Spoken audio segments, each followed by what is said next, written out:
சைவர்களுக்கே உரிய வேதமாக சொல்லப்படுகின்ற 12 திருமுறைகளில் 12ஆம் திருமுறை எழுதிய சேக்கிழார் பெருமான் அனபாய சோழனிடம் சைவத்தை பற்றிய சிறப்புகளை சொல்லுகிற போது 63 பற்றிய செய்திகளை சேகரித்து நூலாக வெளியிட வேண்டும் என்று மன்னன் சொல்ல, தனக்கு எதுவும் தெரியாது என்று சேக்கிழார் என்ன செய்கிறார்?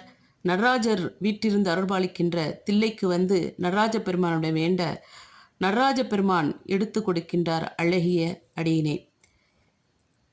உலகெல்லாம் அறிந்து போதற்கரியவன் நில உலாகிய நீர்மலி வேணியன் அழகில் சோதியன் அம்பலத்தாடுவான் மலர்ச்சிலம்படி வாழ்த்தி வணங்குவோம்.